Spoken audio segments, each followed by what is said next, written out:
Welcome to the Predictable Revenue Podcast, where sales leaders teach you what's working for them and how you can build it yourself. This episode of the Predictable Revenue Podcast is brought to you by our sales coaching and consulting services. Are you looking to create repeatable, scalable, and predictable revenue? We've helped thousands of companies grow their business with tailored expert advice backed by testing to ensure they establish the best practices that'll work for them. Head over to bit.ly/predictable revenue coaching to learn more. Hi, everyone. Welcome back to another episode of the Predictable Revenue Podcast. Today, we're going to be talking about something every CEO should be paying attention to. So if you're not consciously removing friction from the buying process, your buyer is going to buy from someone else. It's as simple as that. I'm your host, Sarah Hicks, and today on the Predictable Revenue Podcast, I'm going to be chatting with an expert about how CEOs can scale revenue holistically. She's a former #1 MidMarket B2B sales rep who, after selling millions and breaking multiple records, formed House of Revenue, a Denver-based firm of fractional revenue leaders who currently lead the marketing, sales, customer success, and RevOps departments for 15 companies nationwide. In the past year, they've helped multiple second-stage growth companies between 2 million and 20 million on average double their MRR within 10 months, resulting in an average ROI of 1,454% and an average annual revenue growth eclipsing 3.2 million. Mary Grothe, welcome to the Predictable Revenue Podcast. Hey, thank you so much. So we're talking about CEOs here. We're gearing this towards CEOs, and we're talking about CEOs kind of in what stage of their growth. Give me a bit of context on where we're starting off here. So typically CEOs will enter into two significant stages on their journey. There's startup scale, and then there's their scaling up journey, which typically happens once they hit the second stage of growth. So startup scale is all hands on deck. You may or may not have product market fit. You're more so in a product message fit stage, and you have not as much attention on profitably scaling as you do on just getting customers onto your service. From there, once you hit that initial 1 to 2 million in revenue, that's where I think our conversation is starting today. That you've gone through the startup scale, not to say that you don't have some startup tendencies still, but you've gone through that initial all hands on deck, whatever it takes to get customers on board.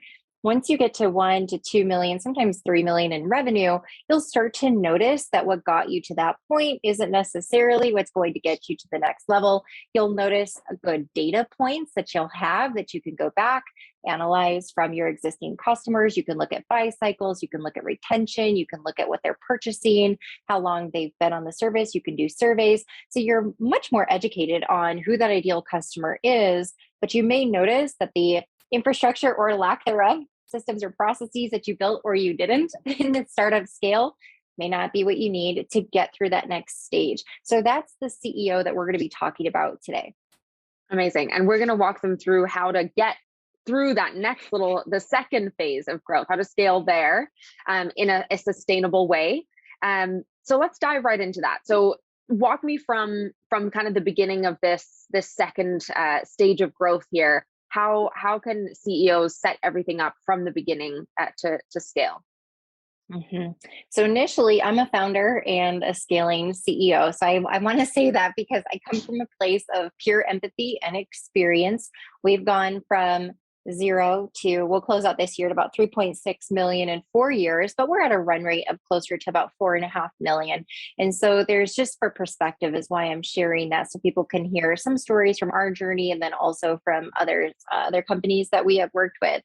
So how do we start in that process? Well, when you start a company and you're founding, you're doing it off of an assumption or a hypothesis. You've identified a problem in the market and you've come up with a solution to that problem. Startup scale, that initial 0 to 1 or 2 million is all about testing that hypothesis and seeing what kind of company you can build based on the problem you want to solve. So through that journey, you're fine-tuning the product or service and you're growing the company. As I just mentioned, you'll have a lot of data points that you can go back and review. One thing that we recommend first before entering into that second stage of scale is getting recentered on who is your customer.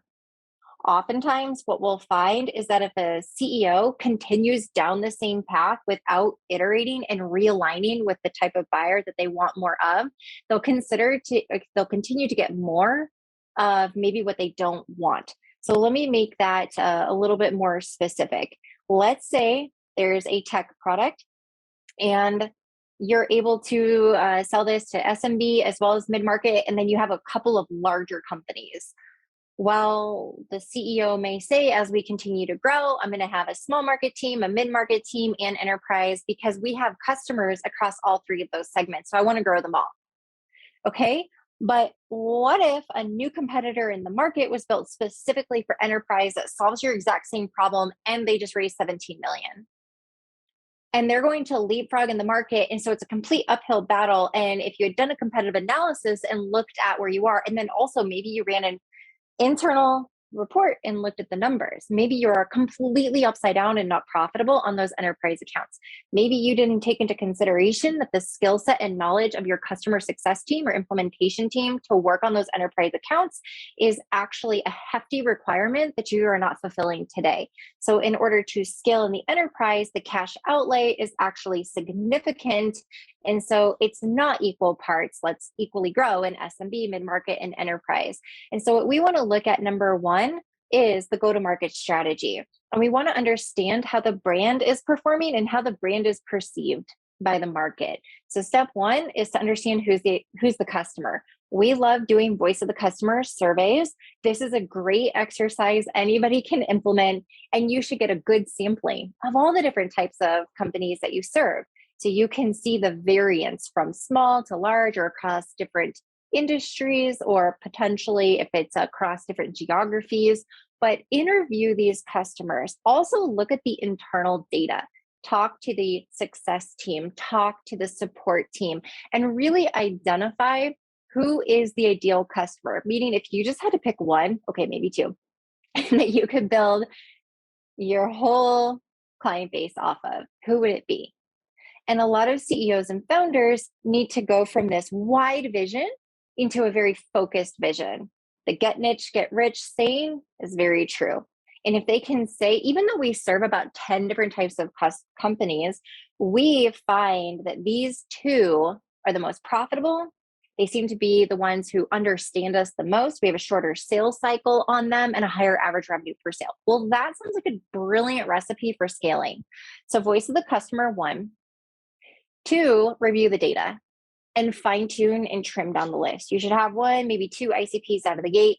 Some of our clients, we have landed on 3 or 4 or 5 ICPs, which is fine. It just adds a lot of complexity to building out the revenue engine. So if you can start with 1 or 2, you're in a great spot. And I would narrow it down based on that. The third step is a competitive analysis. Who else is playing in this space? What is the experience they're creating for the buyer on social media, organic media, paid media, podcast, webinar, broadcasting strategies, outbound sales team, advertising? What ways are they communicating with and attracting the buyers? And then we recommend secret shopping as a part of that process. Secret shop, figure out what the process is, how many steps are in, how many handoffs, what kind of questions they're asking, where the demo step is, what kind of proposal, pricing, the whole kit and caboodle. Based on that data, you should be able to fine tune. So we did customer interviews, then we narrowed down our specific profile. Then we truly understand who we're competing against. From there, you should have your brand and go-to-market strategy. Mm-hmm.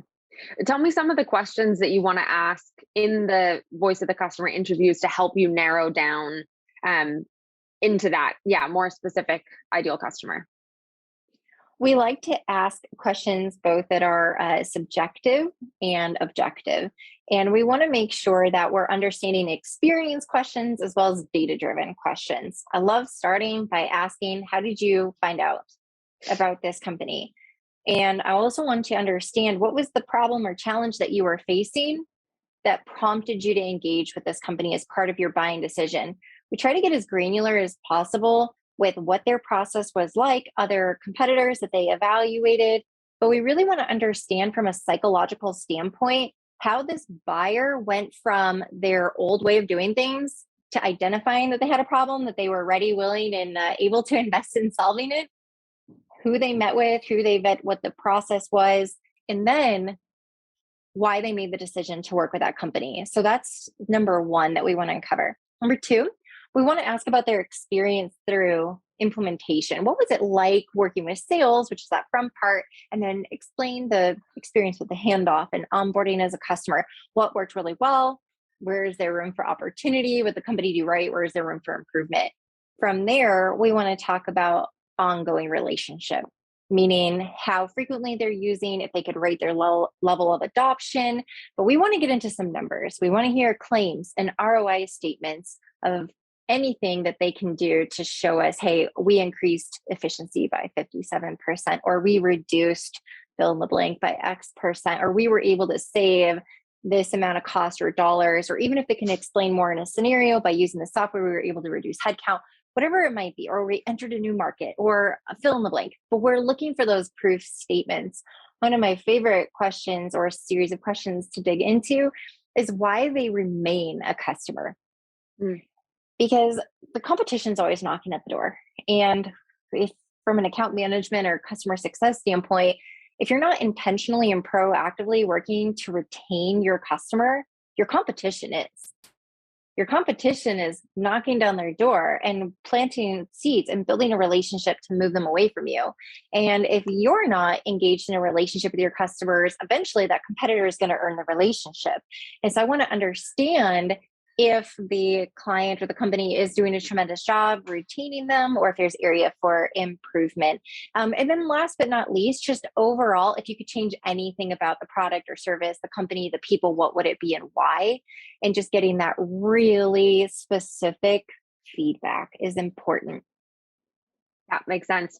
And so when we're talking about, again, this scaling and scaling holistically, one of those things that's got to happen is building out that revenue arm, building out the headcount, like maybe early days up to 1 million. Often it's just founder-led sales up to that point, maybe even a little bit further, or there's maybe some full cycle people that are wearing a couple of different hats. So what is your recommendation there on kind of when you're hitting the second stage of scaling and you've got to build out that team? How do you do that?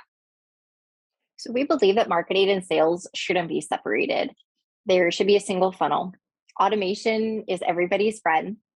You can personalize automation depending on the complexity of the sale and also the market that the company is selling into. Then there's a level of personalization that's going to be required, and that will be on a varying scale. Something that's a little bit more transactional, you can get away with a little bit more lack of personalization and more automation because it's highly transactional, quick purchases. But when we're talking about the other end of the spectrum, an enterprise sale, they buy it every 5 to 7 years. It's $1 million price tag. There's going to be substantial personalization in that and more account-based marketing, account-based sales.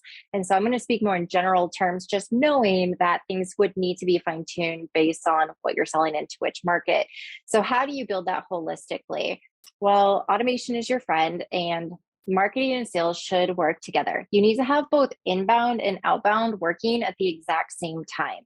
We are fans of both models of bringing in SDRs, BDRs, but also having full cycle sales. We are seeing the resurgence of full cycle sales people. We are noticing that buyers are getting very frustrated with friction-full buying processes.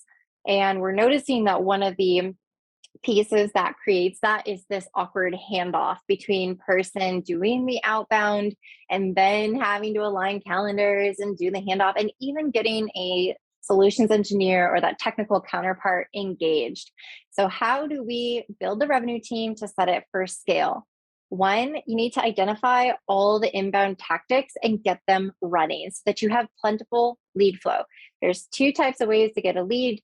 You either have the person that's already looking for it, and so they're on the internet searching for a solution to their problem. There are so many marketing tactics that can intercept with that buyer when they're in their awareness or consideration stage. There's also the element of outbound, where a buyer may be somewhat aware they have a problem, but they haven't taken the steps yet to search for the solution. And that's where outbound comes in, whether it's outbound marketing or outbound sales. And you're able to identify potentially out of that list of 50 to 100 people, maybe one's going to say, I'm glad you called. I actually have this challenge. I just haven't gotten to it yet. Or I'm actually in the middle of searching for a solution to this, but I've never heard of your company. What do you do? And so we want to make sure we're equal parts on that and aligned in the effort. So without getting into the weeds here, which I can do from time to time, so pull me back up if I need to, we want to have a holistic effort between marketing and sales. Every campaign should be worked in tandem. We should have, as part of sales automation, should be segmented. We talked about those ICPs. Let's say you have 4 different ones.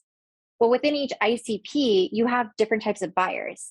So maybe you have a financial buyer, you have more of a people buyer, you have a technical buyer, you have the person that's actually using, so a functionary, they're using the product or service. They need to be spoken to differently. They have different language. They care about different things. So of that ICP, if you have 4 different buyers, you should have 4 sets of sequences and language and communication and different types of case studies, variations. The finance buyer is going to care more than the end user buyer and the technical and then the people buyer. And so you have to make sure that your marketing is going to work for your sales campaigns and you have variations. Also, sales doing outbound. If they're doing outbound to a specific type of buyer, rather than sending them in a URL in the email signature to yourmain.com, customize that link specific to that buyer and have your marketing team create for that specific type of buyer of that ICP a page on the website so that when they click it, you have higher rate of conversion because they go to a page that was built specifically for them that accurately describes their day in the life, and they should view that page and say, this company gets me. And that's what you opened with. How do you remove the friction from the process? Well, one, you remove friction right away if you're speaking their language and you did the translating for them and you're directing them to content, even just website copy. But then it can go into your lead magnets and downloads and checklists and white papers and ebooks and case studies, whatever it is, to give them that material. Those collateral, those pieces, those documents that marketing is going to create should also be linked in sales cadence and communication and also used. So marketing and sales need to work harmoniously together throughout. And that's just a few examples of the next step of building the revenue engine. Nice. And one of the pieces that you mentioned that you're starting to collect as a CEO as you enter into this stage are data points. You've got more data at your disposal now, maybe a few more tools in the tech stack that are producing that data. What's the step for starting to aggregate, analyze, and actually put to use the data that you're collecting from all these different places? Yes. And I'm going to answer that. And I realize I didn't answer your other question about headcount. When you go from CEO, founder, sales into growing your revenue engine, always hire salespeople in twos because they compete with each other. They need camaraderie. They're loud. I'm a salesperson, so I can say this, we're loud. We need friends. We need competition. We need a buddy. So hire in two. It'll absolutely be a great return. Also, if for some reason one of them doesn't work out, you're not starting from square one. So hire in two, hire one great marketer, and then partner with a great agency that can help supplement components, whether it's blog writing or podcast production or paid media or other social media, other pieces that your marketer isn't proficient in. So get a marketing powerhouse, align with an agency that can supplement some of the tactics they're not proficient in, and then hire two salespeople would be the recommendation out of the gate. Now, if you just secured some significant funding, maybe you hire two marketers, bring one of those specialties in-house, and then you could potentially have 4 salespeople. But even if you raise millions of dollars, you have to test it before you scale it. You should build, test, optimize, and then scale it. So a huge mistake would be you raise a bunch of money, so you go hire 12 salespeople or 20 salespeople, but you don't have your playbook done yet. You haven't tested your campaigns. You haven't tested the sequences and the process. And so it's not scalable. And then it's just a mess and you have frustrated salespeople and it's not good. And then you're burning through that raise super fast. So start small, prove it out, and then optimize it. Okay. I just had to clarify that question. So pardon me. Now you're going to have to ask the other one because I already forgot it. No, that's okay. Yeah. Thank you. Thank you for the context. So the next question was data. Around the data. Yeah. Aggregating, analyzing, putting to use. Okay. So CEOs, you need to focus on leading indicators and lagging indicators. You should never be surprised with the lagging if you miss or even hit and achieve. Your leading indicators are your saving grace. You need to figure out what you need to view ahead of time that predicts what happens in the future. So simply put, here's a really easy leading and lagging: pipeline versus closed revenue. So you take your close rate, divide that by what you need to close, and you have the pipeline amount. But then if you're building the full reverse funnel, you have to look at what stage do you create pipeline? Is it at discovery? Is it once it's been qualified? Is it at the demo step? Is it at proposal stage? When are you forecasting revenue that you're calculating the close rate from? Because you may need a secondary calculation behind that to say, if we're going to have this much in qualified proposal revenue, how much discovery revenue do we need? Then you can look at the metrics even further to say, if we need this much in discovery on, let's say, a weekly basis, how many meetings is that? So you're going to divide it by your average revenue per sale, and then identify how many meetings, take into consideration how many meetings fall off the calendar after they're booked. And so you'll want to put that in for error. And then you're going to be able to say, okay, then if this is what we needed, here's how many salespeople we need if we're trying to achieve this metric. And I would say be very fair on your salespeople. We have seen a lot of ridiculous quotas being assigned that are pulled from thin air. They're not attainable. They're not based on science. They're just based on, well, we have to achieve this if we're going to do this raise. Well, it's like, well, then you're asking for magicians, and then people don't like their job, and that's not a nice thing to do. So being realistic. So that's a very simple viewpoint, but in any great CRM, like a HubSpot, which we're partners of, we're a huge fan of, there's other technologies out there, of course, being Salesforce, and there's dozens of other CRMs. Every one of them should have reporting. You should have a dashboard. You should look at the metrics that matter. So if you can look at top of funnel metrics through marketing, it could be website sessions, it could be looking at conversions, whether that's coming through from a score of a lead magnet, a score from an MQL standpoint. So they've interacted with lead magnets and downloads, and they've been on X amount of web pages, but they never converted as far as filling out a contact us form or a chatbot.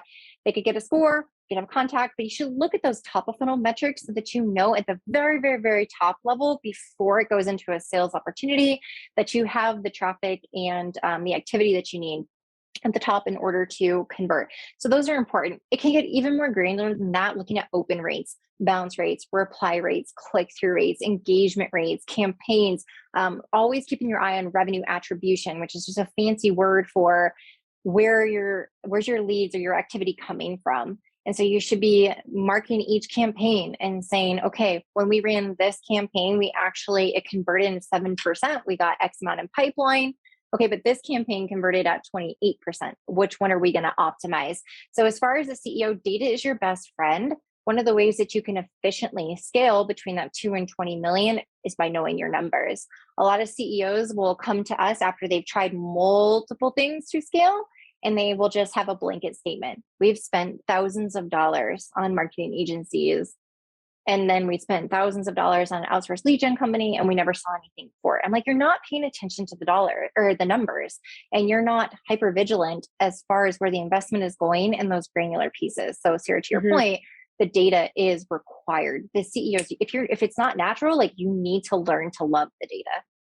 Yeah, and look for it everywhere at every turn, kind of throughout the whole buyer's journey and selling process, everything. Yeah, makes sense. And then finally, the part of your holistic view on scaling is the flywheel approach. So talk me through that part of it. Yeah, so the sale doesn't stop when they sign a contract, and revenue doesn't stop when you sign a contract. You heard, and when I was talking about the voice of the customer questions, how many of those questions were based on retention and adoption and expansion and advocacy?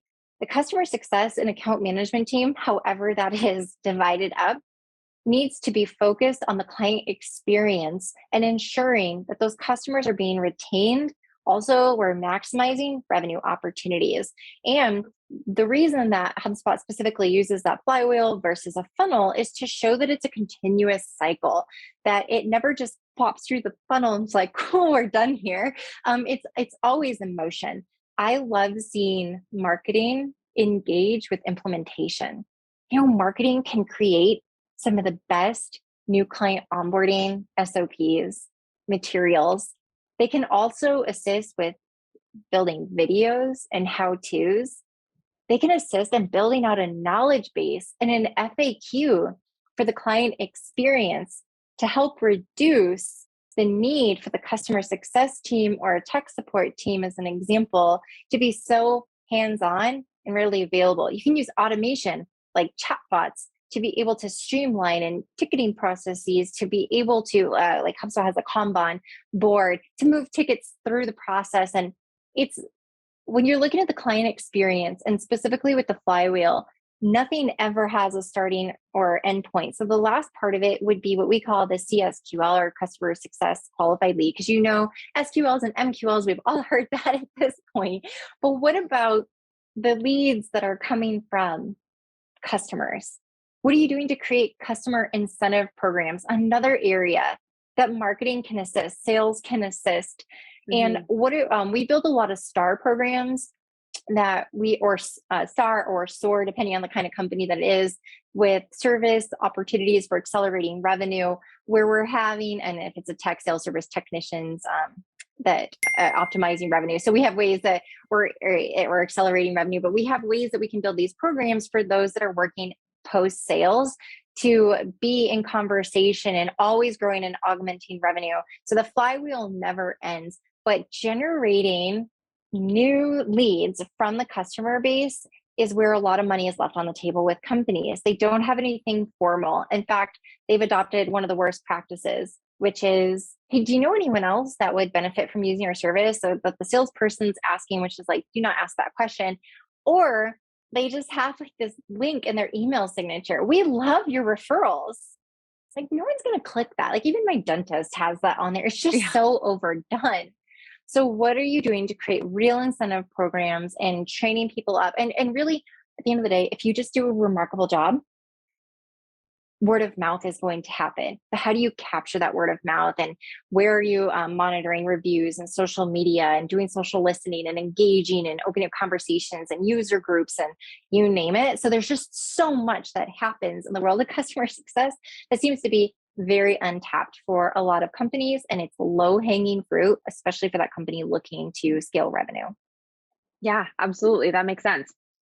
Yeah, that's a wonderful kind of complete picture. We've walked from you're at this second stage of growth, you're trying to figure out how to do that, how to capture the data, how to build the team, how to revisit your customer profile to make sure that you are even on the right track, because you can't just continue forward with the same customer, same tactics, same everything that you've been doing up until that point. That's incredible. If there's a CEO that's listening right now, they are hitting this, what they see as their second stage of growth. What do you think is the very first step, like action that they can go out and do right now? Audit the current environment. There's nothing better than data. I say opinions are valuable, but data is priceless. So take it upon yourself, CEO who is listening, to audit people, data, and processes. And what I would encourage you to do is to create a current state and then desired future state and identify the gap in between, and just go through by each revenue department, starting with your brand, and audit, evaluate, and really understand where you are today, where you want to be, and start to identify the gap. From there, you're able to produce that action plan and get serious about implementing change. Amazing. Well, if people want to learn more from you, Mary, if they want to get in touch with you, where can they do that? You can learn more at houseofrevenue.com. Find me on LinkedIn. My last name is Grothe, Grothe. And you can also connect on Instagram and Twitter. Nice. Amazing. Well, we'll point people in that direction. Thank you so much for joining us to talk us through how to scale revenue holistically as a CEO. It was really a pleasure having you. Thank you. And thank you to all of you guys for listening to another episode of the Predictable Revenue Podcast. Please, if you haven't already, hit that subscribe button on YouTube so that you can be notified each week as we have wonderful guests on the show like Mary Grothe this week. Thank you all, and we'll catch you next time.